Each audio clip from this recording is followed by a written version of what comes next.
Hello, everyone. Welcome to Strategic Boardroom. You are watching the session for Strategic Business Growth Multiplier. My name is Mark Dolfini. That's not what you are here for. You don't really care about that, and that's okay. You don't need to say that it's so good to be here, Mark. No, that's fine, because I know you're here about growing your business, and that is what we're going to get to today. Because realistically, we've got a lot of material to cover in a very short period of time. So for those of you who are joining me, please let me know. Hello, Jacqueline. Jacqueline, it's good to see you. I recognize that name. Unless it's a different Jacqueline with the same name. It's really good to see you. I'm glad you could join us today. So please let me know where you're from and what line of work that you're in, because I want to try to make this relevant to you. For those of you who have maybe seen the Strategic Business Growth Multiplier in the past, I have changed this a little bit. I'm always adapting this, right? I'm always changing up the training just a little bit. I want to make it more relevant to you. And I want to make it very relevant to the people who maybe are watching this on the replay, because this will be broadcast to. Right now, I'm broadcasting to Facebook, on my Facebook page, and also my Facebook groups, LinkedIn, YouTube's, all of the places. Okay, so for those of you who are joining me, please let me know again where you're at and what line of work that you're in. All right, so we are going to get right into this. And this is going to be about establishing a life, or this is about establishing a strategy for your life and your business. So you might be thinking, well, who is this for? Well, this is for people who have established businesses, who are business owners, and they have employees, or generally you have at least $100,000 in revenue, or you have plans to have employees, or maybe you don't have any revenues yet. This is just a business idea, but I'm just letting you know, generally this is going to be more for people who have businesses, for businesses who have employees and are looking to grow or scale. And I will tell you this, it's really, really hard to grow or scale if it's just you. Ask me how I know. Okay. And I'm just telling you, if you're an entrepreneur and you don't have a business yet and you're not planning on bringing others on board, I'm just letting you know it's probably not going to be for you, because this is not going to be for the solopreneur or the one-man army who wants to stay that way.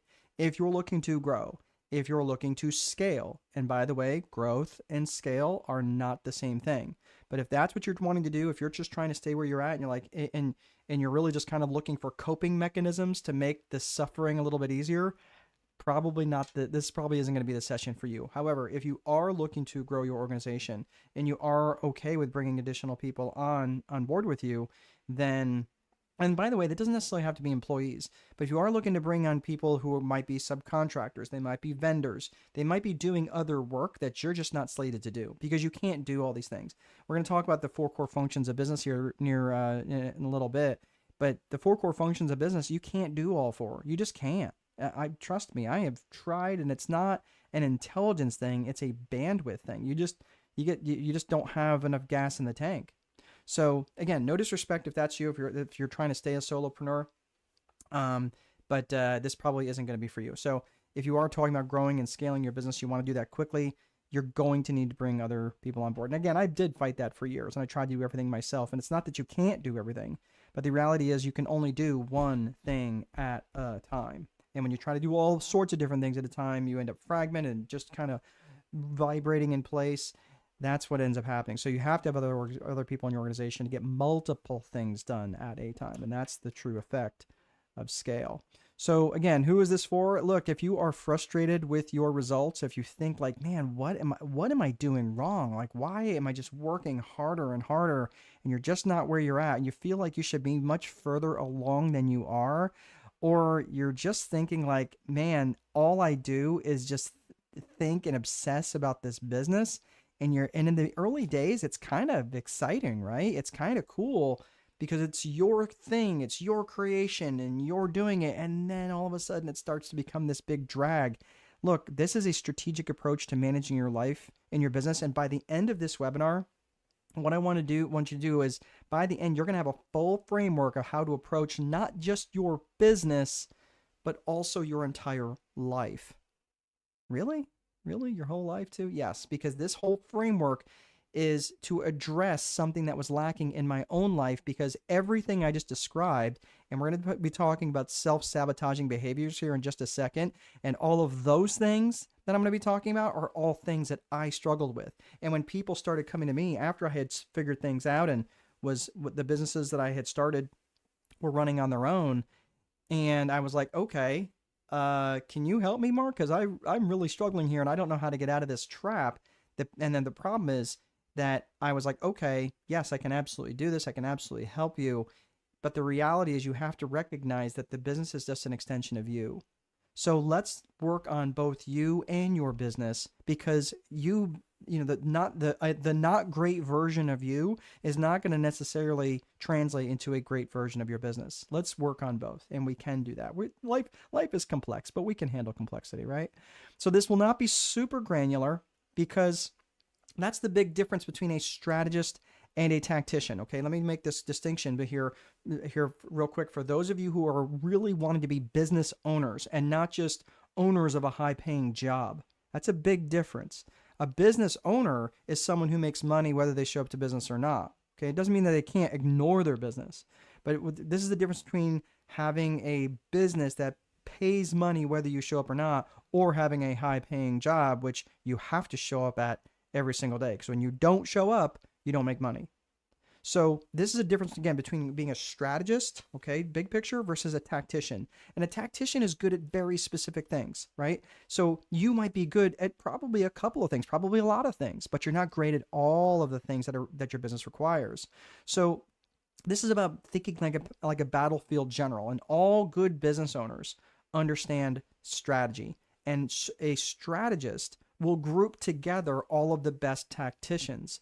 And I know this all sounds a little militant, but there's no point in getting granular on things until I know the big picture of what's going on in your life. So this is going to make more sense when we talk about the systems and processes here in a little bit. The systems, specifically the systems and the psychology. But let's walk through this, what this class, what this all framework is all about, and what the premise of it is. Back in May of last year, I wrote this book called The Time Wealthy Advantage. You can see it over my shoulder here. The Time Wealthy Advantage. And I have written 8 different books, and this was basically my last capstone project, if you will. I'm really proud of this book. There is so much of my heart and soul that had gone into this book, because I had been teaching this stuff for almost a decade, until I really thought, you know what, I really need to write this down in a book so other people can capture this and they have something to go through. I am extremely proud of this because I worked my tail off on it, and the people who've read it, their lives have been massively impacted. And so I actually published 5 books last year. You'll see the Time Wealthy Advantage there on the right side of or left side of the photo, depending on what you're looking at. Oh, I'm sorry, I didn't have the slides up. Hang on one second. Let's try this one more time. There we go. All right. So there's the pictures there. Oh, all good, Jacqueline. Hey, it's really good to see you. Yes, it will be a little bit different. So, there we go. What does everyone do? That's what I was asking, Sarah. So yeah, if you guys want to let me know what you're at and where you're from, this is yeah, this would be great. All right. Yeah, thanks, Jacqueline. If you want to hang out, that's great. If not, if you've seen this before, that's totally fine. I have changed this though. I literally have changed this over the weekend, so it's probably significantly different than what you've seen before. But you're welcome to hang out if you want. So the book that you see on the left side of your screen there. Yeah, there we go. Now I can see it. Sorry, I didn't have the slides up earlier. But the main thing on this is all of these books that you see here, these 5 different books. This is all of the stuff that I have that I've learned when I was in my real estate business, and when I employed hundreds. Literally, I've employed hundreds of employees over the years, and I've hired great employees, and I've hired others that made me wonder, what in the world did I do to deserve these people? And I've done it well, and I've done it poorly. I've been broke, and I've been wondering how in the world I'm going to make payroll every other week. And now I have significant financial success, and I also have something a hell of a lot more precious than that, which is my time. And I'm telling you, that is so important to me, because I'm telling you, there is no point in making piles of money if it takes all of your waking hours to do it. There just isn't. And this is something, if and I'm just saying like this, this is an example of, for example, like this afternoon, I got to go from 12:30 until about 2. My daughter and I went to the jumpy place, okay? And we got to hang out there. I'll show you here in just a second, but but listen, if this is something that resonates with you about creating a life that will, or creating a business that also gives you back your time, that's what we're talking about. If this is something that resonates with you, you should definitely stick around. If this is not something that resonates with you, and again, I'm not trying to sound harsh here, but if you just want to make money for the sake of making money, what I have to offer is likely not for you. And I'm just going to, I'm just not trying to be harsh here. I'm just want to be respectful of your time, because I'm going to show you how to have an awesome business and an awesome life as well. I've got some, these are not any, these are kids that were actually on the on their website. My daughter, who's almost 4, she calls it the jumpy place, which honestly I think kids they should name everything. But we also have time in the middle of the day, by the way, for picnics, and we also have she calls this the game place. Okay, yes, we are bowling, but she loves going to the arcade because she just loves driving those car things, and it's just a lot of fun. And the really cool thing is we do this in the middle of the day when it's not busy, and she gets to hang around and we get to experience life together, and I'm not in a big rush. Now, granted, I had to come here for this, right? I got to come here for this because I scheduled this. This is where I get to control my calendar. And really, about having time wealth is about having full control over your calendar. So the whole thing is, if you're just, when you don't have a good strategy, when you get burned out by your work, and it leaves you feeling uninspired, and it's hard to think of your next moves. Does anybody relate to this? Or maybe if you're a couple, a husband and wife team, and you're always fighting about money, or anytime you have a date night, it turns into a de facto board meeting where all you do is sit and talk about the business instead of reconnecting with your guy or your gal. Does that sound familiar? Does any of this sound familiar? I know for me it really did. Now I'm gonna list some I just want you to know if, or want to ask you if any of these things sound familiar to you. Now again, this is confession, not judgment. So please, if any of these things resonate with you, please let me know. How about procrastinating? Does anybody have a problem with procrastinating? How about seeking perfection? Well, once I get this thing absolutely perfect, then I can roll it out. Does that sound familiar? Or doing the unnecessary. Well, let me just organize all my paper clips before I really start doing those sales calls. How about hiding an activity where you're just burying yourself in busy work? Or hiding in inactivity where you have so many things to do, you don't even know what to start on first. Lying to yourself because honestly, that sometimes the truth is just too painful, so you just embellish. Guilty. I've done that. Setting impossible standards. Well, once I start making $500,000 a year, then I'll take the leap. Okay, and meanwhile, that person's never made more than $70,000 in a year. So all of these different things, and all of this stuff is just self-sabotaging behavior. How about starting things or not finishing things, allowing distractions to exist in your life, accepting lower standards in your life? Again, I'll give you a quick example. If you allow people to treat you poorly, that's a lower standard. If you allow people to show up whenever they feel like it at their work, and you're the boss or you're the manager, you're allowing that lower standard to exist. What you allow will continue. Not rewarding yourself, not allowing yourself any downtime. Oh man, I'll sleep when I'm dead. Said that way too many times and worked 7 days a week. And basically my life was an endless series of Wednesdays over and over and over. A fear of failure or a fear of success is actually interesting, because when I see this fear of failure and fear of success, the fear of failure is actually a fear. I see this related directly to a fear of ridicule.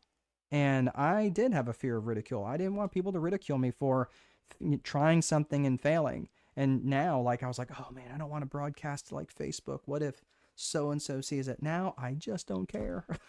I'm like, man, that is more about them than me. I don't care, right? Because I was holding myself back because there was people who really needed to see the message that that really could impact them. And if they're not my tribe, that's okay. But what about this fear of success? Does that even make any logical sense? Who in the world would be afraid of success? Well, fear of success is actually related to a fear of loss because it's easier to never have something than to have it and lose it. And I had a real fear of success. It was a tangible fear of success, and it was crippling. This false arrogance sometimes, everything's great, even though everything behind you is on fire. Rescuing others. This is another self-sabotaging behavior that I see, and man, am I guilty of this. And it still comes around every now and again. But this is where, oh, you're broken? Oh, I can fix you. Because when you're broken and I'm fixing you, what am I not fixing? I'm not fixing me. So it's really easy to go and rescue other people and not do the work on what's going on in this piece of real estate up here. Nitpicking, picking fights, needing to be right all the time, complaining all the time. That's just soul sucking. Thinking that I've arrived, that I don't have to do anything more. Oh man, I've already made my quota for this month. I don't have to work any harder. Really? Thinking you've arrived? You don't have to read any more books. You don't have to learn anything new. Thinking I've arrived. Gossiping or comparison. Tearing yourself down constantly. Not taking actual ownership. Not recognizing your role in what's going on. And again, if you don't see yourself as part of the problem, you can't see yourself as part of the solution. Being consistently late or missing deadlines, flying by the seat of your pants, not following through on commitments, having a bad relationship with money, or about 12,000 other self-sabotaging behaviors that take away from the compounding of effort. And all of these things, by the way, disrupts your ability to grow and scale your business. Ask me how I know. Because I struggle with all of this stuff for way too many years. And I'm telling you, you have to take 100% ownership of this, because if you don't see yourself as part of the problem, there's no way in the world you're going to see yourself as part of the solution. So this is what we're going to get to in the heart of changing all of this today, and how you can think strategically and take charge not only of your business, but of your entire life. So this is the basis of the strategic business growth multiplier. So let's get to the agenda for today. So first and foremost, we're going to be talking about the systems component, and then we're going to be talking about psychology. And then last, at the very end, we're going to be talking about the 4 core functions of business, which have to be true in every single business. So here's something that you need to understand, is that bringing other people into your organization is what actually has the scaling effect on your business. That does matter, and the type and quality of the people that you're bringing in. Sometimes you're growing, sometimes you're scaling. Growing is more linear, scaling is more exponential. So I'm just saying the type and quality of the people that you're bringing in also depends on psychology. We're going to talk about that here at the end. But when we're looking at this business approach, we're looking at this right now between a systems approach and a psychology approach. So when it comes to the systems, we're going to cover systems first. So when it covers systems, oh, hey, Sarah. It's good to see you. Let's say hi to Sarah. Hi, Sarah. Sarah is Canadian-based out of NYC. Well, hello. You got a lot of things going on in NYC right now. You are making lots of headlines. I run a fractional CFO firm. Oh, that is fantastic. I've actually worked with a fractional CFO before, and during their startup phase. It was a lot of fun. Helping startups founders raise capital and scale.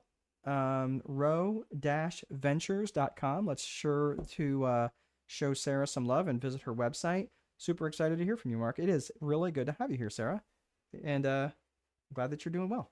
All right, so let's get to the systems component of your what we're talking about today. So the Viper framework is an acronym for vision, infrastructure, process, execution, and reporting. This is a top-down approach to your life and your business. This is a strategic approach. This is not a tactical approach. Tactical would be bottom up. Tactical would be like, hey, let's figure out how to do this really granular thing and try to figure out where that fits in the organization. To me, that is the tail wagging the dog. I am always been more of a strategic thinker. I've always tried to think of underlying causes, and this is just very natural for me to come up with this methodology. So let's talk about the vision component first. Vision is made up of two main elements. One is personal vision, the other is business vision. Your personal vision is basically where it is you want to go. Where do you want to go, Sarah? Jacqueline, where do you want to go? David, where do you want to go in your life? If your job description wasn't also your life description, if what you did for money had nothing at all to do with who you were as a human being. Does that make sense? So I want you to think about what that would look like, what your personal vision would be. Again, and we'll talk more about personal vision and defining that here just a little bit. I have a whole complete roadmap on how to do that, but I am going to give you a couple things to start thinking about now. But the business vision is once you start thinking about your personal vision, you're like, okay, that's where I want to go. That's what I want. That's my vision for my relationship with my spouse. That's my vision for my relationship with my children. That's my vision for my relationship with my faith. That's my vision for my relationship with my wellness and my health and my ... Make sense? So the person, once you start having that defined from, hey, what is my life going to look like from day to day if I didn't have to worry about income generation, to, cool, how are we going to get there? That's what the business vision defines. And it's interesting. I have sat in many conferences and seminars and even masterminds where I'm sitting next to a person who's legitimately made 6 and 7 figures a month net. And meanwhile, their whole life is a disaster. Because I would know what was going on in their life if they shared it with me. And they don't have a relationship with their spouse, or they don't have a relationship with their kids. If they do have one, it's antagonistic at best. And you know what the thing that they were most worried about? Making an extra comma in their bank account. That's the thing they were focused on. And look, I'm not here to preach to you. I'm not saying that business vision is irrelevant. It just can't come first. And the danger in creating a business vision before creating a personal vision is that you end up creating a life that exists to serve the business. And I'm just telling you, that sucks. I've been down that road for almost 2 decades before I realized this now. And you're like, well, how do you do that, Mark, being in your mid-30s? Haha, I'm in my early 50s. But yes, you're like, wait a minute, did you say you had a 4-year-old? Almost 4, she's 3.5, and yes, I'm 53, and yeah, she absolutely wears me out. We were at the jumpy place today, like I had mentioned earlier, and that was exhausting. She was actually laying flat on the trampoline as she was like, I was jumping on it, and she was basically a piece of popcorn, and she just bounced and bounced and thought that was hilarious. And I did that for about 20 minutes straight until I thought I was gonna have a heart attack. But anyway, here I am. Okay. But again, this is what I'm saying is, create that personal vision first and allow that business vision to deliver that personal vision to you. Let's talk really quick about a couple things you can think about in personal vision, and then we're going to put the fries in the bag. You can think of in the context of like a 100th birthday speech. Like, you're turning 100 years old. Who would you want to be in the room, or what would you say? And if your 100th birthday speech is just too far removed from where you're at, then think of it in this context of like maybe your next major milestone in your life. Maybe when you're turning 40, or maybe when your kids turn 18 or graduate college or whatever. Okay. But what would that speech be? Who would you want in the room, and what would you say? What would be the message that you would want people to carry after you were done speaking? What are some things that you look forward to? That could be part of your personal vision. And what are just some things that you've always wanted to try? Most of the time when people talk about personal vision, it's usually related around stuff they want to buy. That's fine. But none of that is going to matter if you don't have the time to enjoy it. So again, if you want some cool stuff to enhance your experiences with people, or just feel like a cool chick or a cool dude, I don't have a problem with that, and you shouldn't either. I'm just saying, don't make it only about the stuff, right? Start to think about the different things that you can enjoy to enhance relationships with the people that you care about. All right. So let's land the plane on that. So we've got the personal vision, and now we're going to talk about business vision. Now, the business vision, this is an important consideration when it comes to your business. And whenever I get hired as a strategist or a fractional CSO, I like when people hire me as a fractional CSO because it pays significantly better. Right, Sarah? So a fractional CSO is Chief Strategic Officer when I'm working with the C-suite of people inside an organization. And but it's basically the same type of work. It's just the level of involvement, honestly. It is much more involved with fractional CSO work than it is just working as a strategist.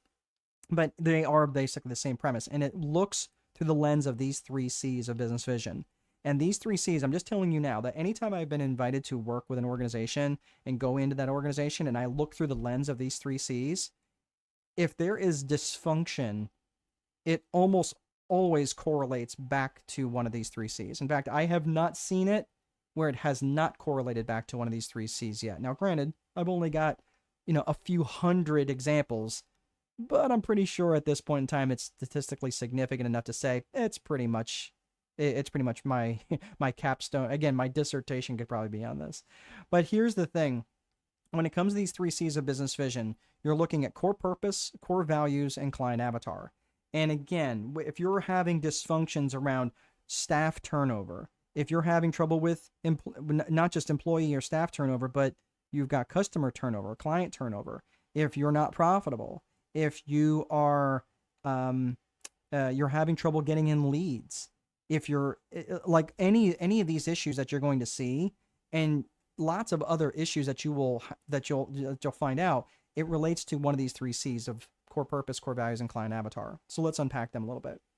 When it comes to core purpose, I want you to ask yourself, what business are you in specifically, and what problems do you solve specifically? And it's really important that you be highly specific in your answers, because if you just say, I'm in real estate, and like, great, that doesn't tell me a whole lot, because that could tell me that, okay, are you a realtor, or are you a commercial realtor? Are you residential? Do you do industrial? Like, what do you do?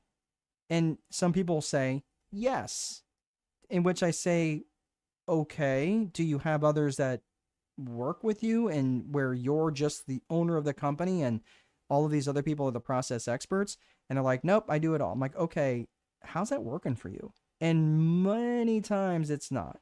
Many times, because they're so fragmented and they're splitting their attention in too many different ways, they end up being not good at any of them. And that's the problem, is that when people know you, you occupy a certain amount of mental real estate with them, right? There are people who know me specifically, and they will only know me as a Marine. I was a U.S. Marine, so still a Marine, just not on payroll. But that's how they know me.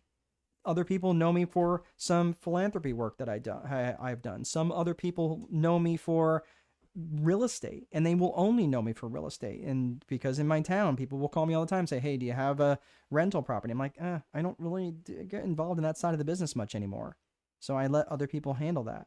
And then when I look at what's going on in my strategic business, my strategy business with Strategic Boardroom, people only know me for that. So I'm just saying, like, what bucket are people putting you in when they see you? If you're creeping into someone's DMs and you're starting to sell, some sort of lotions or potions or whatever it is, and then 2 weeks prior you were selling insurance or something else, you're like, wait a minute, what are you doing? I thought you were selling insurance. It gets very confusing because the core purpose is so muddled. So that's where business owners and entrepreneurs, again, I get it. I get the serial entrepreneur thing, and you come up with an idea every time you're standing in the shower. Ask me how I know. Listen, this is where you have to be really, really dialed into the core purpose of the business and be highly specific in your answers. Think of yourself like a mechanic, where a mechanic, they may own like a garage where they only will work on passenger rated vehicles, and they will do only certain types of work on passenger rated vehicles. Could they replace headlights? Sure. Could they replace wiper blades? Sure. Could they do brake jobs and mufflers and rotate tires? Sure. Would they work on your transmission? Probably not, because transmissions are highly specialized, right? So they would say, no, that's not really something we touch. Probably need to bring it to so-and-so. Okay? So that's where you start. This core purpose is really where you start to draw those boundaries about what you will do and what you won't do. Does Starbucks sell cheeseburgers? No, because they are in the business of selling coffee. Overpriced coffee, in my opinion. I'm not a Starbucks fan, but you know what? It's a brilliant business model, and they get a lot of people lined up at their door to do it. And trust me, the fact that I'm not buying Starbucks, they are doing just fine. Okay. But the point is that, sorry, my nose just started running all of a sudden. The thing is that um, when you're looking at your core purpose, this is where you have to be really obnoxious about what you will do and a little obnoxious about what you won't. Okay. So this is where you start to develop that mental real estate and occupy that mental real estate of people who are interested in what it is that you're doing. So this is where, again, you're thinking, I want you to start thinking about that from the mechanic side of the business. Again, you work on passenger rated vehicles. Would they work on dump trucks? No. Would they work on your lawnmower? Probably not, because they couldn't charge enough to make it worth their while. So that's where you start to draw those boundaries in your core purpose. So let's talk about core values. Core values is what matters to you about this business, and how would the world be worse off if you went out of business? Remember that your business is an extension of you. Your business is an extension of you. And your personal core values frame what become your business core values. Let me say that again. Again, your business is just an extension of you, and your personal core values frame what become your business core values. Let me ask you something. Have you ever worked for a miserable boss and they just made your life total hell? Have you ever had a friend that started to wander off the reservation in life? And you're like, dude, you're heading down a path I can't follow. Generally, the reason why both of those relationships were not going to work out was because there was violations of core values that you really weren't willing to compromise on. And that's not a bad thing. But that's why I'm saying when you start to recognize these excesses in your life, the excessively good and the excessively bad, and you start to say, okay, what were the excessively good things that if I could replicate those things over and over again, if I could spend an entire lifetime doing just that, that would be great. Something for me that's really important for me is discovery. You know how I figured that out? And this is also kind of related to your purpose, but you find these things by experimenting. You find these things by going and trying new things. And for me, like, that's why I like to spend so much time on a kayak. I get on a waterway and just go discover, go up these inlets and find different things and get out and walk around a little bit and discover. That to me is just so cool. I really enjoy that. I also get exercise and I just like being outdoors and things like that. But for me, discovery is a big deal. That's also why I read 42 books last year and 41 the year before that. And I track all that stuff, by the way. But that's why I read so much, because discovery is a core value of mine. So think about why that would be important to you. Now, I know this is going to sound like, again, this core value stuff, it tends to sound really squishy, and I get it. But when you take the time to define your company core values, this is what creates a solid company culture. And your company culture and your company brand are inextricably linked. Company culture is what's experienced by people inside your organization. And company brand is what's experienced by people outside your organization. So taking the time to define these things now, it really makes a big difference when you're bringing others into your organization. Remember, we're trying to grow and scale this business, and you're going to need to bring other people. Why in the world would you ever bring people in your organization that do not align with your core values? So if they're not defined, you're going to wind up with anybody. Make sense? So we talked core purpose, we talked core values. Now let's talk about client avatar. Client avatar is who specifically and ideally do you want to serve. So think about this in the context of geographics, demographics, and psychographics. Geographics, demographics, psychographics. So when you're looking at geographics, that's pretty straightforward. Where are they? Where are they? Where do they do business? You know, and I know it's easy to think specifically only like where are they at in the world, but where are they at in cyberspace? Sometimes they might be geographically very close to you, but they're miles apart because they're not online. Make sense? So you have to think about not only where are they at geographically, but where are they at technographically. I think that's actually a term. But so that is geographics. Then you're looking at demographics. Demographics is who they are. Are they married? Are they single? Do they have kids? Do they have no kids? Do they have teenagers? Do they have little kids? Are they Are they old? Are they young? Are they educated? Are they not educated? Where, look at all the demographics that are important to you. And finally, the psychographics is how they think and how they buy. I'm going to give you an acronym I want you to remember when it comes to psychographics. I want you to think of ALIA, ALIA. And when it comes to the psychographics, it's their attitudes, their lifestyles, their interests, and their aspirations and goals. So when you're thinking about bringing others into your organization, especially for those people who you're marketing towards, it's important that you think about their attitudes, and specifically their attitudes on their, what are their attitudes towards your industry? That's a really good one to think about. Or what are their attitudes towards your business? What's their attitude towards you? Okay. Think about, like, I know in the United States, people tend to have a negative attitude towards attorneys. People tend to have negative attitudes towards doctors, right? Everybody loves their doctor usually, but they hate doctors in general, right? What's the attitude that maybe you have to get in front of? You say, man, do you hate it when you call your attorney and they never call you back and you've got like a kind of a pressing answer? That might be relevant for you. Or, Sarah mentioned she's a fractional CFO. So she can say, hey, look, have you worked with a fractional CFO and ever wondered like if they're ever going to call you back? I will respond to calls within that business day if it's before 3:00, for example.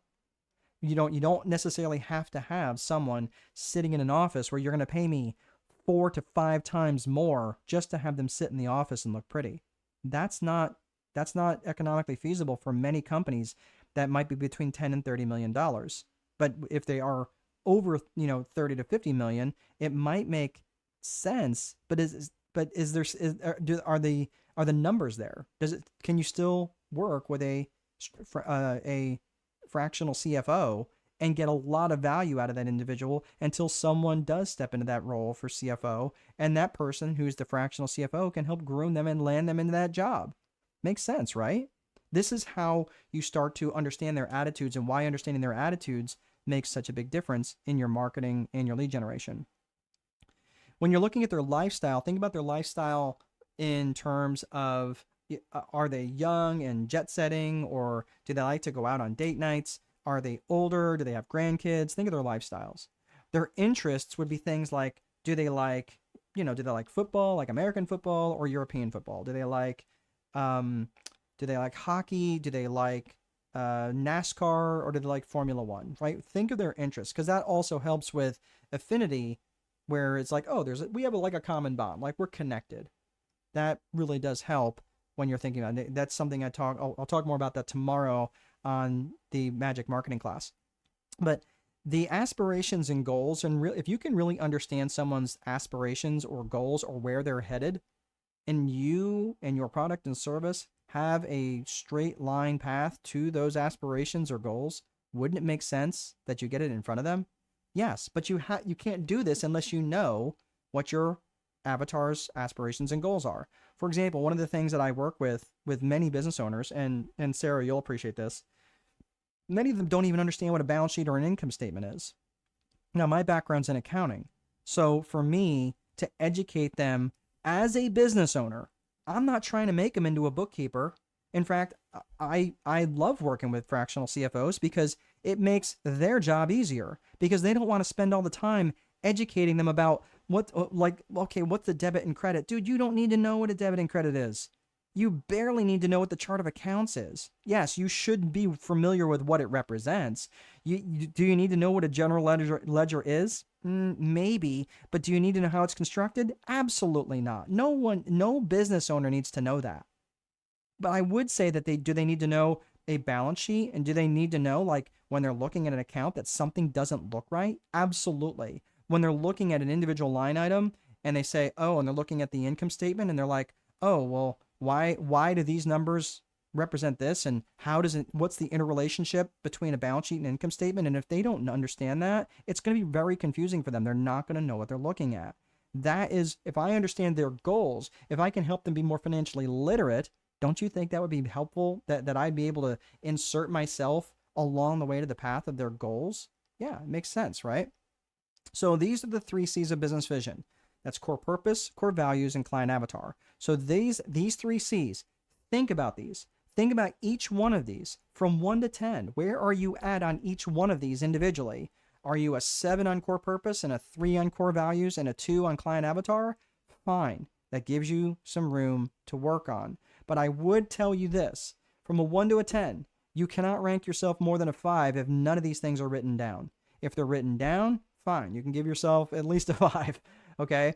But start working on these things and start writing them down. Be specific and keep them near you. Keep them on you, because your mind will start to fill in gaps that don't necessarily represent reality. And all of a sudden you look back at this 6 months later and you go, when did I write this? This doesn't even look familiar from where we're at. It's really easy to wander. Okay. So that is vision. That's personal vision and business vision. Let's get to infrastructure. We're going to start to speed up here a little bit. So again, vision's where we want to go. Infrastructure is it's how the business is constructed. It's the bones of the business. Think of the things like your desks and your chairs and your software, your phone systems, websites, payment processing things like that. It's a really critical component to your actual business. This is where the business really starts to take form. And it's crucial that you start thinking about infrastructure, especially early on, because generally infrastructure costs money, and it can cost significant amounts of money. And if you don't take the time to invest in infrastructure, you have to beef it up with process. And process generally means labor. And process generally means, in the beginning, your labor. So if you don't have infrastructure, you have no choice but to beef it up with process. So if it's so important, then why does vision come first? I'm glad you asked. I'd be happy to answer that for you. So let's say, for argument's sake, that Sarah, let's say that her vision is to lay on the beach in Spain for 2 months out of the year, rubbing cocoa butter on her belly. Okay? Fine vision. If she constructs an infrastructure that's going to require her to return emails and phone calls in a timely manner, that's going to be a horrible experience for her when she's trying to lay on the beach for 2 months out of the year, rubbing cocoa butter on her belly. Okay? So vision has to come first. We're going to construct that infrastructure that's in alignment with our vision for the future.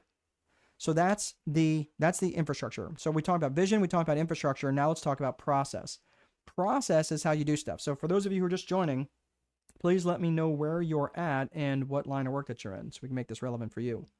So process is simply how you do stuff. And when you're thinking about it from this perspective, there is both a tactical end to process and there's a strategic part of process. Let's get to tactical first. Tactical is how you do stuff from a day-to-day perspective. It's your standard operating procedures, SOPs, your checklists, your day-to-day activities. These are things that you're going to look at, that you're going to look at your opening procedures and your closing procedures and how you answer the phone and how you prepare bank deposits. All of these things are critical to your tactical processes. Now, if you look at the infrastructure and the tactical part of process, that is your system. So let's look at this in the analogy of, okay, so cool, that's the system. That's the system and the structure of the business. Well, here, that's fantastic, except you got to take and do something with it. You got to drive that in a strategic direction. Otherwise, it's like having a boat, having this ship, this warship, this battleship that you just built, and you leave it moored to the harbor. That's not what a ship is meant to do. A ship is meant to leave the harbor so you can go out and make some trouble. Otherwise, it's going to stay moored to the harbor and get battered around by whatever economic winds happen to be blowing through at the time. So this is why you have to be strategic, and that is why there's a strategic component to process. This is where you're going to drive your ship. This is where you're going to drive the direction you're going to send your company in, and that takes strategic planning. And that involves 3 Ps: the people, the purpose, and the promotion. So this, I could probably spend an hour on this by itself, but the strategic planning involves the people that you're going to need for this strategic plan. The people outside your organization and the people inside your organization. The people includes who you're attracting. The people generally, and it usually involves some sort of strategic plan to acquire more customers. Not always, but generally it does. Well, who are those people? Maybe you defined your avatar as married couples And maybe mostly you are like, you know what, I really attract married couples, but you know what, I'm not opposed to working with a single female business owner. Okay. So maybe you start to carve that off and you start to isolate that in your marketing, for example. Okay. So who are the people that you're going to attract? And who are the people that you're going to need inside your organization? Are you going to need additional marketing people? Are you going to need salespeople? Are you going to need new vendors? Who are you going to need? What's the people component of the strategic plan? When you're looking at purpose, by the way, the people component, before I land that, the people component, where does that have to align with? That's right, it has to align with the client avatar, right? Because if you have the 3 C's of business vision we talked about earlier, so that's that's gonna be that component of the people part of that strategic plan. The purpose is also has to be in alignment with your core purpose, again from the 3 C's of your business vision. So when you're looking at your strategic purpose, this is where you're starting to think, okay, if I understand my strategic purpose, this is where I'm going to be driving the direction. Again, what am I doing? Am I trying to go into a new market? Am I trying to, maybe I'm in the existing market and I want to increase market share.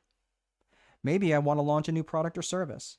Maybe I want to vertically integrate into an existing market, right? By offering something different offering. So think about this in terms of the strategic purpose. Again, the strategic purpose has to be in alignment with the core purpose. Because if it doesn't, and especially as much as I love you, my fellow brethren, my entrepreneurs and business owners, brothers and sisters, I love you, but you drive me bananas sometimes, because this is where we get this shiny object syndrome, where you start offering something that has nothing to do with your core purpose. That's why we define core purpose. And your strategic purpose has to be in alignment with your core purpose. So this is, if it doesn't, that would be like Starbucks selling chainsaws. It doesn't make any sense. It's like, well, we're selling it because we can. Yeah, but maybe because you can doesn't mean you should. It's going to start to erode the company brand. So that's why the purpose is so important to define and make sure that it's also in alignment, that the strategic purpose is also in alignment with your core purpose. The last is promotion. Promotion is just, think of it this way. Think of like having teenagers live in your house all the time.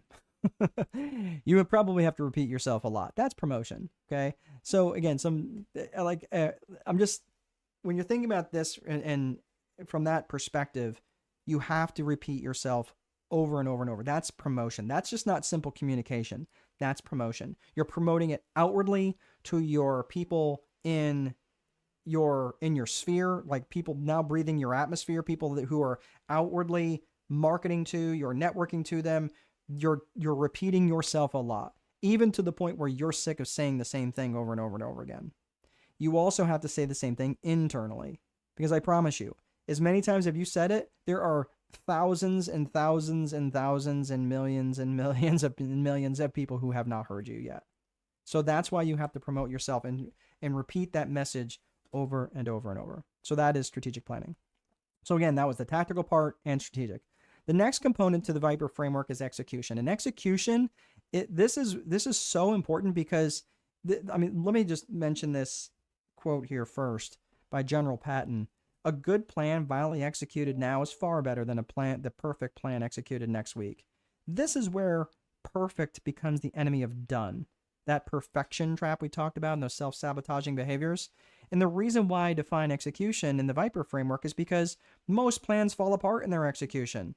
And usually, again, this is where I see a lot of business owners where they have that list of 41 items they're going to try to get done today. Yep, we're going to get all these things done. Really? And all of those 41 items, are they needle moving activities? Are they super critical that they all get done today? Here's the problem, is that most business owners have way too many priorities. And having too many priorities has the same effect as having none.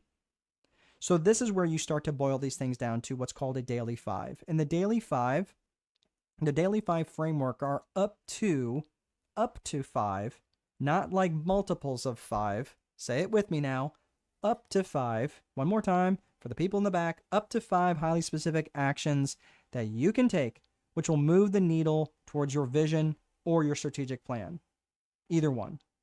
But when you have a daily 71, you're not going to get any of them done. And you're certainly probably not going to get the needle moving activities done. What do I mean by the needle moving activities? Do I mean check email? Probably not. Or check voicemail?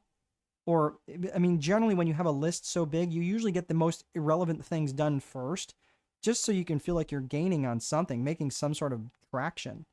So for me, the daily 3 is probably the most needle moving activities for me. So I like 3 because I can do 3 every day. If I try to do 5 every single day, I just get worn out. I can't keep up that pace, me personally. But using the daily 3 is how I was able to write and publish 5 books last year. So just letting you know, this is exactly the sort of thing, is that it's not about trying to do all of these things. It's trying to be okay with saying no to certain things for a period of time while you get the more needle moving activities done first. Let's look at reporting. So we've gone through vision, infrastructure, process, execution, and reporting is the last one. Reporting is just basically tracking what happened. And you do that through both lead metrics and lag metrics. Lead metrics are based on your actions and activities. Your lag metrics are the results of those actions and activities. So really, when you're looking at your actions and activities and your results of the actions and activities, what are the things that you have the most direct control over? You have the most direct control over your actions and activities. You don't have any real direct control over the results. You don't have any direct result or direct control over the number of booked appointments. You have indirect control by the number of people you call, the number of cold emails you send out, the number of other activities that you're doing, right? That's your actions and activities. So if you don't like the results, and I would say generally, if you've got between 1,000 to 1,500 data points and you're not getting the results that you want, maybe you need to tweak your actions and activities. It doesn't make sense to keep doing it after, 1,000 or 1,500 data points. You're like, man, I'm just not getting the numbers. I'm just not hitting it. But you have to have enough of a data point, of a data set to really before you can start to make those adjustments.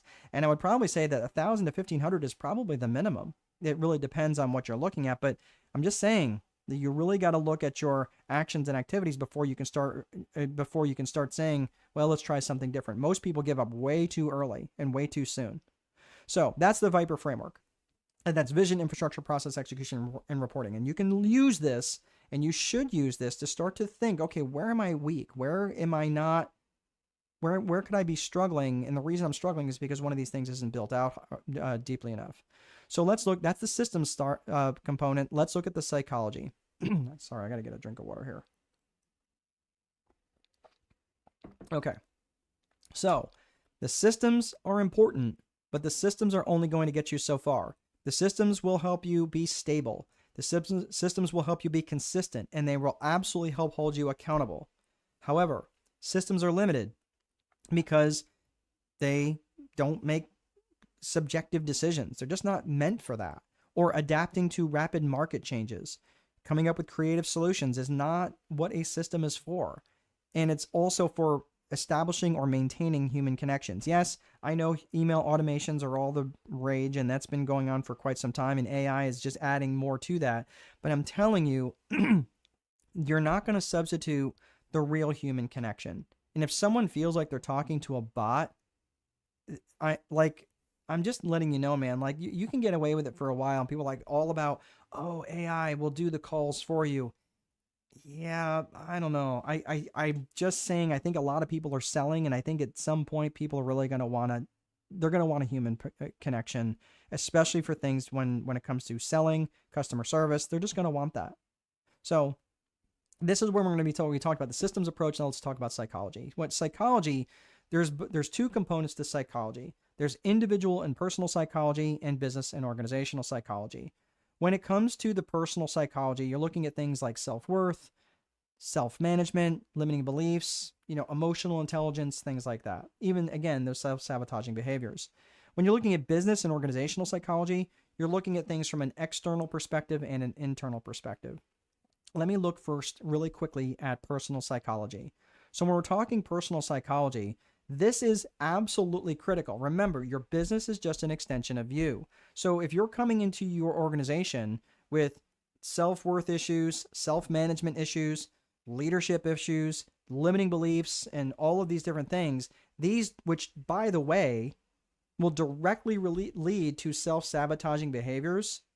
Remember the self-sabotaging behaviors we talked about of procrastinating, seeking perfection, lying to yourself, setting impossible standards, not finishing things, you're starting things, not finishing things, allowing distractions, having a fear of failure or fear of success, rescuing other people, working on their mess instead of your mess, complaining, picking fights, tearing yourself down, gossiping, and being consistently late, and having bad relationships with time or money, and all these different things.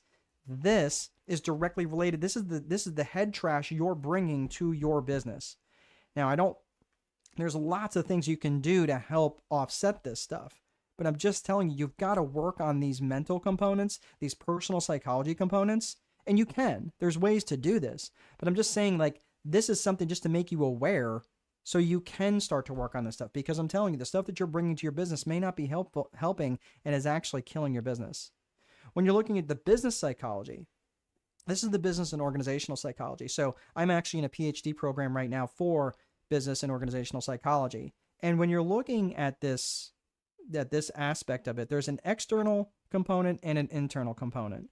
The external component to business psychology are things like buying psychology, vendor psychology, which would relate to like negotiations, and even things related to politics. And I'm not talking office politics. I'm talking actual politics that go on in the world and how it impacts your business. And I promise you, you start growing your business of a certain size, you are going to attract politicians. It's just the nature of things. You will attract, especially like where my business is located, where this building is, it's right on probably one of the busiest streets in my town. And I don't know, about 1 million cars go past it every day. Probably not that many. It just seems like 1 million. It seems like 1 million that have bad mufflers. I don't know. But anyway, there's a lot of cars that go back and forth. Of course, they want to put political signs out there, and I've made it a policy from early on. I will not put political signs in my yard of my business. Just not me. That's not what I'm going to do. If that's different for you, I'm not going to tell you it's wrong. For me, it's just not a good fit. I'm just letting you know that that's the sort of thing that starts to attract politicians. When you're looking at internal business psychology, you're looking at things like management and leadership. I am going to specifically talk about leadership. Management and leadership are not necessarily, they are not the same things. Because leadership is really about aligning people to a common purpose, where management is really about navigating the differences that show up. So let me talk really quickly about leadership. And these 3 pillars model of leadership is really critical to your effectiveness as a boss. So let me get into this really quickly. I'm not going to spend a ton of time on this, but these 3 pillars, as I have gone through this organizational psychology schooling, I always see these 3 things show up. It's around trust, it's around vision, and around communication. This is what I'm talking about when you have to, to be an effective strategic leader, you have to have an ability to get their trust. And you have to create trust with the people in your organization. If you cannot create trust with these people, I'm telling you, you're not going to be an effective leader. People may see and share your vision. They may understand it. They may think that you're the most amazing communicator. But if they don't trust you, they will not follow you. If they don't trust you, they will do only what is asked and not anything more. And you will have to ask. Okay? So, let's see here. We got someone that says hello. Sajidul, software engineer and web designer. Oh, fantastic. Build custom softwares with AI integration and converting websites with local SEO, AI SEO. Fantastic. Good to have you here. Let me know where you're from. So you might be, so that's the trust component. What about vision? Vision is really about having a shared vision where you're enrolling people into your vision, not just you coming down like Moses off the mountain and telling them what the vision is going to be. You're actually having a conversation with them and say, hey, what would you feel if the company head in this strategic direction? Or what do you think about the company heading into this strategic direction? Getting their buy-in, even if it's not something they agree with, at least they've been asked. And having that conversation is part of having a shared vision, because people are far more likely to carry a ball that they have helped inflate. So Let's say that they do trust you. Let's say that you are, again, an awesome communicator, but there's no vision. There's no shared vision. If it's just your vision, like, screw you, dude, that's your vision. Or they don't really even know why they're doing the work is going to be meaningless to them, and they're just going to start showing up for a paycheck. There's no moral code to what they're doing. There's no real impact they're having. And I'm telling you, for younger workers, millennials, that is a big thing for them. They want to know that they want to feel like they're making an impact in the world, not just collecting a paycheck. The last component is communication. Again, let's say that they trust you. Let's say that you do have this shared vision, but you're a horrible communicator. You respond back in all caps, or you give one-word answers on return emails, or you scream at people, or you don't communicate often enough. That, my friend, leaves you in a very poor as a poor communicator, bad communication component, or in that column, and you are not going to be an effective leader, and people will not understand why. You will not understand. I don't understand why people don't follow me. Just saying, look, I'm not the best communicator, but I mean orator at least. But I do feel that I'm bringing people into the conversation, and I'm allowing them, and I'm listening, and I'm allowing them to communicate with me. Where as a boss, as a leader boss, this is what's really important, and then that's the title of my next book, called Leader Boss. What I'm saying is, it's not just communicating with a megaphone. It's communicating with a telephone. It's letting them know that I want to hear back from them. Okay? So does leadership really matter? Is it one of these squishy things? I'm telling you, when I see leadership, and again, I'm mentioning this about Leader Boss, and I see where you've got two components that bosses struggle with. They struggle with caring, and they struggle with candor. And the problem with too much caring, the problem with too much compassion, is that they tend to get walked all over. That's the problem. That's a big problem. When there's too much compassion and not enough candor, not enough, hey man, I need to hold you accountable to this. Like, you said you were going to show up at this time and you didn't. Let's talk about that. And if you show up with too much candor and not enough compassion, not enough caring, people are like, man, the heck with them. All they care about is their money. You have to show up with equal amounts of caring and compassion and candor and telling people the things that they need to hear. Make sense? So there was a study that had been done by Jim Collins and Morton Hansen, who wrote what was the name of that book? Oh, Great by Choice. It sits here on my bookshelf. Great by Choice by Jim Collins and Morton Hansen. And they did a study of companies over 30 years. And they were identifying these companies that were just amazing companies. And these level 5 leaders, John Maxwell identified level 5 leaders slightly differently, but basically Jim Collins or John Maxwell, these level 5 leaders were the heads of the organizations, and these were people who really put their organization before themselves. And what they did, these people, they drove companies which were significantly more profitable.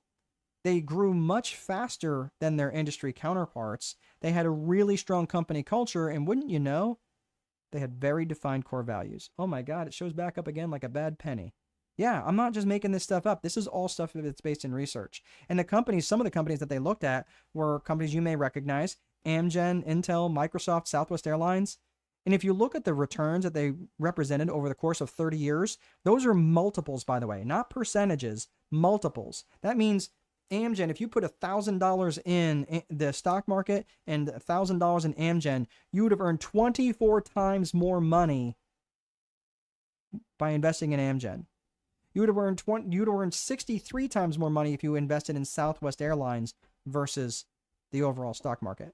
That's what I'm talking about. So in these companies that I'm referencing, they frequently list or are listed on the 100 best places to work, and they often have the highest stock returns.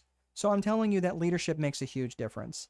And because growth requires change, in fact, growth necessitates change, leadership is what manages that change. So if you're asking questions like, how do I get my people to care as much as I do? Or, hey man, I feel like I should be much further along in my business. You got to know this. The speed of the leader is the speed of the team. And if you're taking too long to make decisions, or you're not adapting, or you're not growing, you're not learning, you're not spending time on webinars like this and outside webinars like this, training yourself, getting into coaching programs, getting into training programs. For me, I don't need a PhD, but you know what? That's part of me sharpening my saw and getting better for you guys. You guys get the benefit.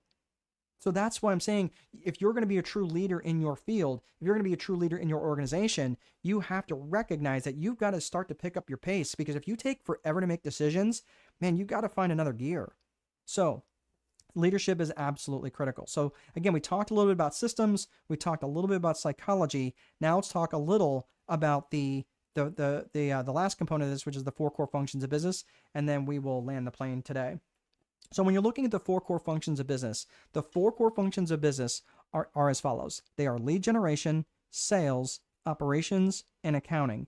And your customer's journey through your business happens in that order. So when you're looking at lead generation, you're looking at things like, targeting your client avatar. Well, when you're targeting your client avatar, and because we spent the time defining who your client avatar is, or maybe you're creating a subcategory within your strategic plan. Remember we talked about that back in process, strategic planning, right? Around the people, right? You're narrowing that down. Whatever it is, whoever this the client avatar that you're targeting, you know exactly who you want to work with, and it is so much easier for you to direct your marketing towards. You can have a conversation with anyone. It's really hard to have a conversation with everyone. It's kind of funny when I go home. Both my daughter, who's 3.5, and my bride, who's 40.5, they're both trying to talk to me, and which I'm literally don't know who to talk, and whoever I don't give attention to gets mad. So I'm really trying to be a good husband to my bride, and I'm also trying to be a good father to my daughter, and they're both yapping at me at the same time. I just don't have that ability, right? So I end up disappointing them both. But the thing is, if I know specifically, hey, let's chat with you, and I'll play with you for a few minutes, and then I'm going to go talk to mommy, and then I can go have a conversation with her, that is so much easier for me to navigate. And many women was like, well, that's because you're a man. I'm like, okay, fair enough. Maybe women can do it better. I don't know. I just don't have that ability to do that. And I'm just saying, it's when it comes to your marketing, when you're trying to market to too many different people, it gets very confusing. And again, the confused mind will always say no. So this just becomes much easier. And by the way, you start making a heck of a lot more money and a lot less drama in your life when you're working with the people you really want to work with. So I'm going to put this up on screen, and then I'm going to take myself down and take a quick drink. But what I want you to do is take a screenshot of this.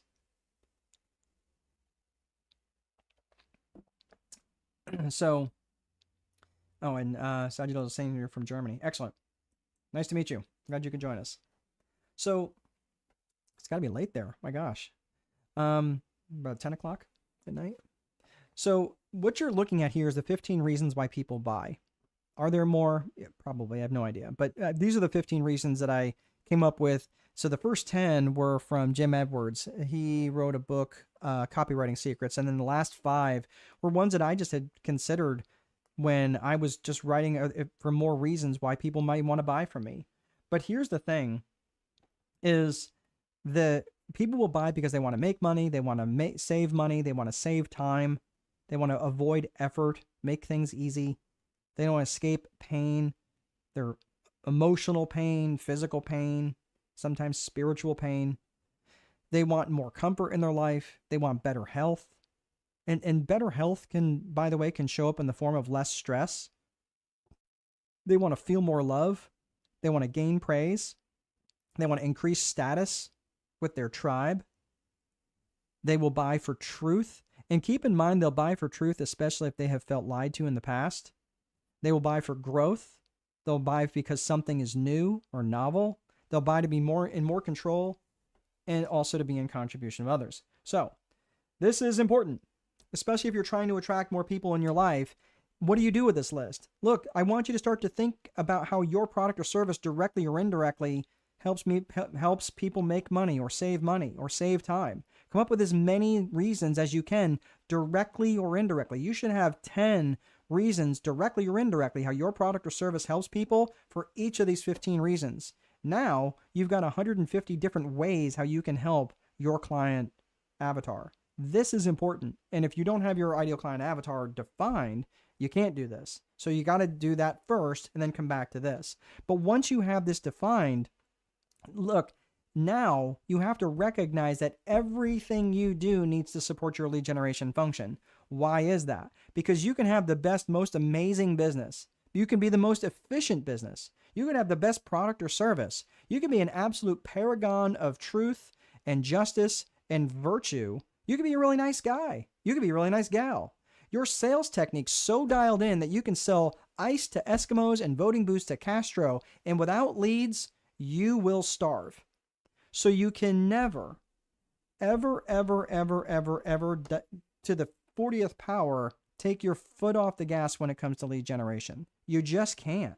So when it comes to lead generation activities, if you're in the early part of your growth cycle and you're really trying to grow your business, listen, 60 to 70% of your daily activities need to be around lead generation. And that means outreach. That means like kissing babies, running for mayor. Like you can't be shy about this. And this is hard to maintain, by the way, because you still have the deliverable. And this is why, like, when you're the person doing the deliverable and you're the person doing the fulfillment, you're the baker making the cakes, and you're also responsible for lead generation and selling and also trying to do the banking and all the other things, that's really tricky. This is why you need to be bringing people into your organization. So when it comes to, so we talked about lead generation. Selling continues the conversation that was started in the lead generation function. And it understands, by the way, that effective selling is just about finding solutions. It's not about holding people's heads underwater until they say yes. But you do need to sell to them. It involves salesmanship. And salesmanship is basically been, I mean, it's been thrown out the window for so long. I really value salesmanship. I did not value salesmanship for a long time because again, my background's in accounting, and there's always like this fight that goes on between like accounting and sales. Like the accounting people don't like how much money the salespeople bring in, and they bring in they bring in, customers that don't pay, and salespeople think that, well, if it wasn't for us, you wouldn't have a job, right? Like, I get that. I totally get that. But the thing is, you have to make sure that you're showing up and really affecting some good salesmanship. Right now, I just started a 12-week program for my tribe, which is called 12-Week Sales Essentials. We had the soft launch on Saturday, and we have the hard launch for the remaining 12 weeks is actually starting this coming Saturday. If you're interested, you can reach out to me.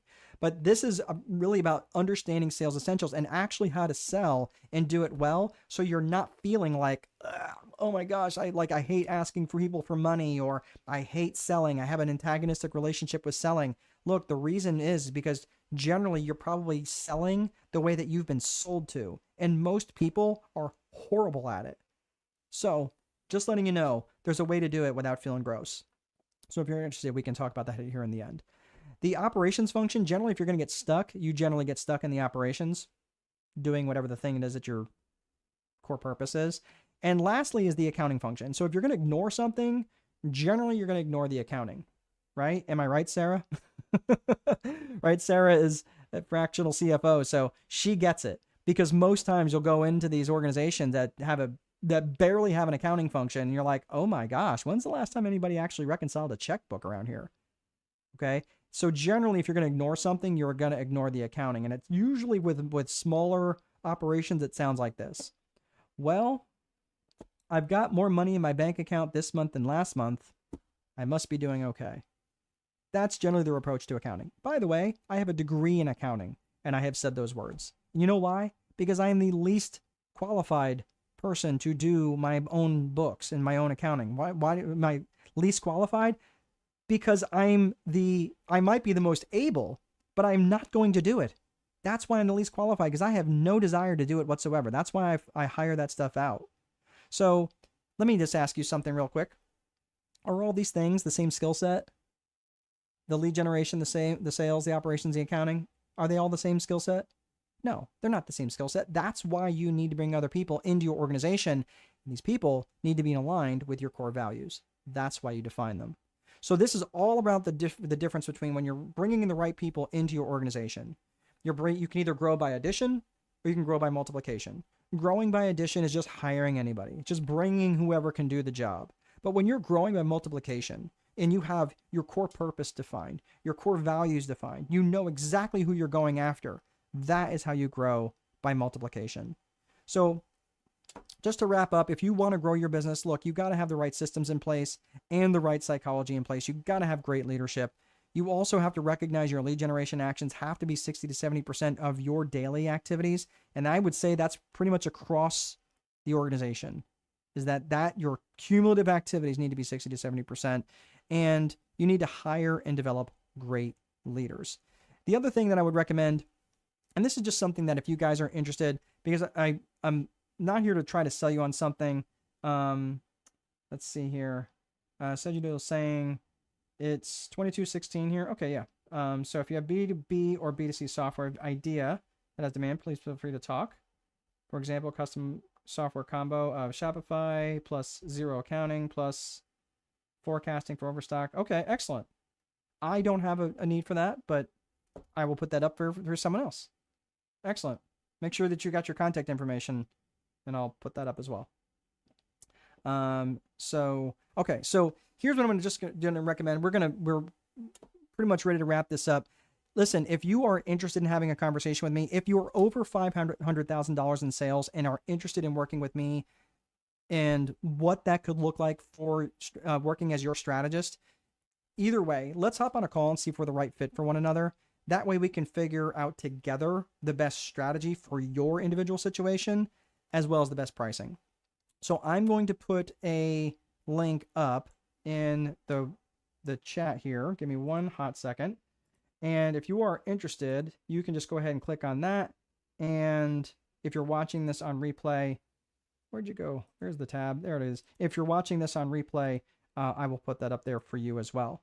The other thing is if you are under $500,000 in sales, or you're just getting started out, you have a business idea, what I'm going to offer to you is something that's a little bit, or maybe you're just not quite ready to take on a big commitment, but you do need to keep growing. You do need to keep learning. I do have a school community called school.com/strategic boardroom. And everything that we talked about today, we go into the granular details within the Viper framework, the vision, the personal vision, the business vision, the infrastructure improvements, the processes, the tactical processes and strategic processes. We get into the execution component of it. We also get into the reporting function. We do a lot of individual and personal psychology stuff, working on our own limiting beliefs. And we also work on leadership and that framework of trust, vision, and communication. We talk about the 4 core functions of business, and that's actually how everything is laid out within the 4 core functions of lead generation, sales, operations, and accounting. So there's all sorts of stuff. There's individual training that goes on, or I'm sorry, group training that's basically directed by me. There's also video training on there if you are interested. So you can check that out. It's the link on that is school.com/strategic boardroom. I will put that link up there as well.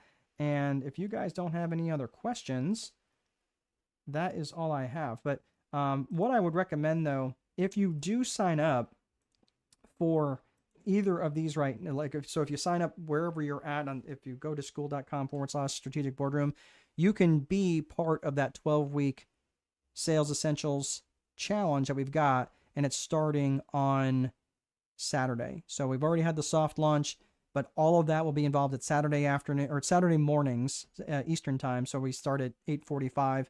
We'll go to about 10. If you can't make the calls, no problem. They'll be recorded and they'll be put in the classroom section. So, and it's really cool if you're not familiar with the school platform. It's really neat because you can also go in there and it's like Reddit, where you post stuff, different things in there. You can post your wins, different things. I don't allow self-promotion in there because I tried that and that just becomes a complete mess.